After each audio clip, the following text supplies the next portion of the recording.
Welcome to Max on the Block.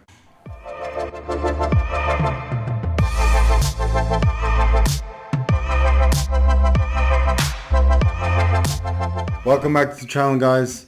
Thank you for tuning in.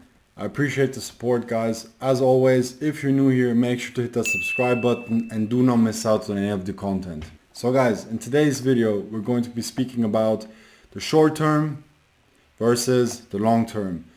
Now, the short term has some issues and some benefits, and we're going to be covering those. Now, first of all, the short term is a very bad indicator of what's going on in the market. Now, what do I mean here is that the short term can be a very emotional time in the market.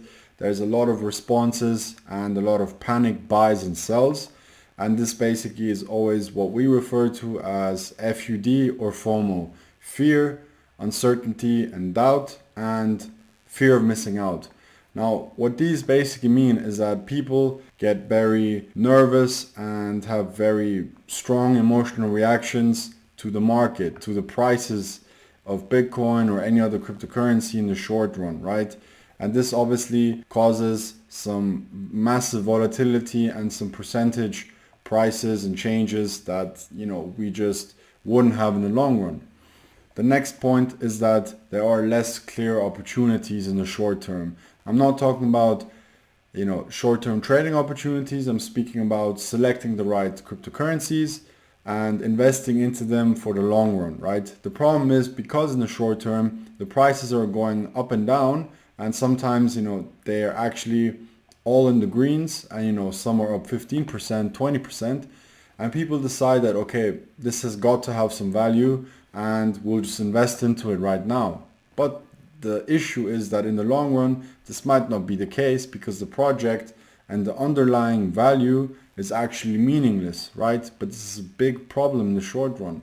The last point I'd say is that traders in the short term can benefit largely. Of course they can, but people have to understand that traders are actually committing their full day or, a large amount of their day to reading the charts, analyzing projects, and just generally looking at what's happening and following the trends.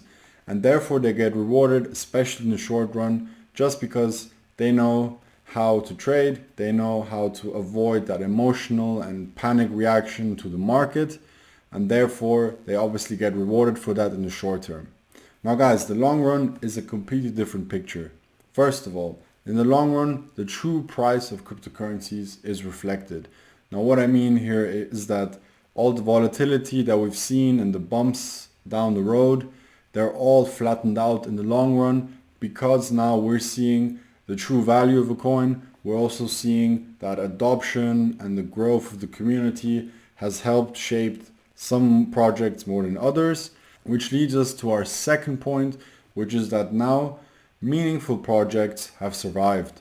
Projects of real value and their underlying technology asset have a real use case, and therefore they're actually now in the green. They are actually a lot higher valued than they used to be, and this is a great representation because now we have clearer pictures and understandings of what make good projects. Now the third point I'd like to add here is that in the long run now you get rewarded for your patience. So if you've held out for a cryptocurrency for a year, 3 years or 5 years, you're going to be rewarded heavily for this, right? Your profit margin is going to be a lot higher, and this is because you've managed to hold out more than a day, a month, or a week, right? You've actually managed to hold out more than a year, 3 years or 5 years, and this obviously is the reason why that you profit because of your patience. Now, in order to summarize, I wouldn't put any limitations to the short term or the long term. I myself personally would prefer the long term. Why? Because in terms of holding out and patience, I do have the patience and I do prefer long run gains over short term gains. But obviously there's people who would like to profit in the short term, so they dedicate most of their time trading and efficiently making profits. The problem is that short-term trading is not for everyone. Although people would like it to be, that is not reality, right? So please understand that, guys. and understand that the long term is just a safer and more efficient bet. But I would not rule out any of the two. In order to wrap up the video, guys, I want to say thank you for watching. If you've liked the video, hit that like button, subscribe as well, guys, and leave some comments. The more you guys comment, the more I can engage with my audience, and that is the most important part for me, guys. So last but not least, stay safe, stay smart, stay humble, and take care. That's me.